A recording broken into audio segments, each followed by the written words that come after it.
baasaa. Dooseen jaalalaa banamee jira. Ijannoo tokkoffaa. Assalaamu alaykum warahmatullahi wabarakaatu. Kabajamtoota qopheessitoota qophii dhaddacha jaalalaa. Qophiin teessan haalaan bareedduudha. Wanni nurraa irriftan guddoon yeroodha. Qophiin akkanatti mo'oyitu gaariin tun daqiiqaa muraasa keessatti nu jalaa dhumti. Osoo yeroo itti nuuf dabaltanii haalaan irraa gammanna jechaa gama ijannoo tijaattiin caa. Baacaa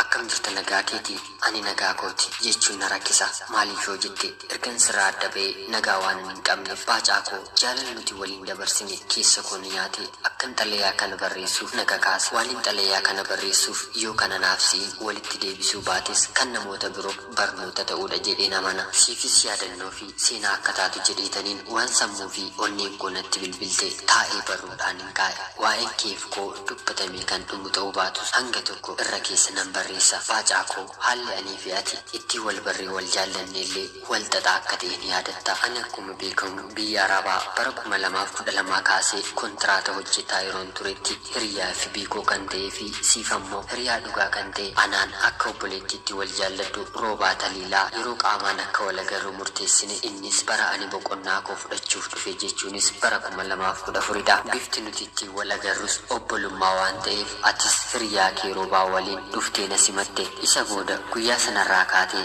akka ati ija jaalalaatiin na ilaaltee fi guyyaa lammaffaatti kaaffeetti wal beellamne hiriyaa kee roobaa waliin na eegdanii gaaffii keessa kee jiru jaalala sanaa naaf dhiyeessite anis hiriyaa kee roobaa bira tole jedhee jaalala kee akkan keessummeesse ture ni yaadatta baay'ee wal jaallanne nu qofaa miti maatii kee bira nu geessite wal barsiiste isaanillee waliin itti gammadanii baay'ee borii keenyaafis akka wal amannu hedduu haamilee nuuf kennaa turan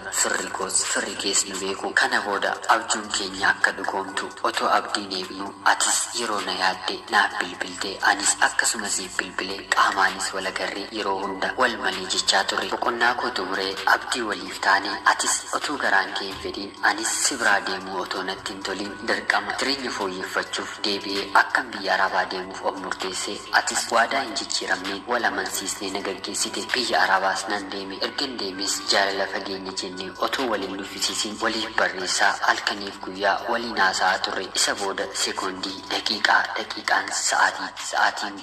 guyyaan torban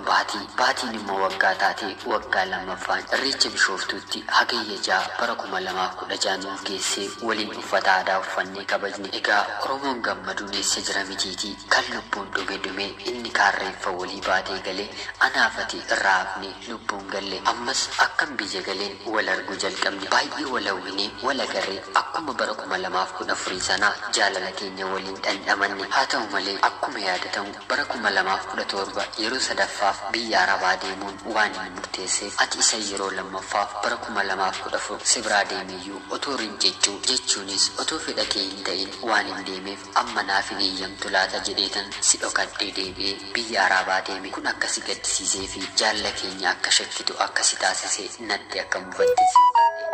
ammoo badii koo amanii dhiifama si gaafadhus baay'ee aartee narraa adda ba'uuf murteessite haa ta'u garuu jaalala keenya sadarbee yaadadhu natti deebiin siin jedha ani maatii kee baay'ee na kabajan yeroo hundaa nagaanaaf dhaaman sanaan qaana'ee mee maalaa jedhan yeroo jaalalli akkanaa deebi'ee cooligu nan salphadhe obboloota kee shamarranii waliin sayyuu jennee waliin qoosaa turre maallaan jedhu yeroo adda ba'uu keenya dhagaan laata safuu namni illee adda ba'uun duruu jira keenya kun garuu waan addaati erga natti mufattee narraa fagaattee yoo kaadhimaa biraan wal baruu baatte itti yaadiin dhaamsa kooti anammayyuu siin jaalladha bakka guddaan siif qaba baacaa onnee koo guutuun si jaalladha ammayyuu ani si dhoksee deemuun koo akka dogoggora koo ta'ee beeka garuu jireenya keenya borii jedheetan hojiif deemin amani deebi'ee deemuun koo gaarii yaaduuf mana isa boru waliin dhaamnu hedeetan malee jaalala keenya dhugaa diiguuf sababa ta'a jedhee yaadna ifama si gaafachuun koo kabajaaf jaalala keenya sanatti akka deebinuufi jaalala dhugaa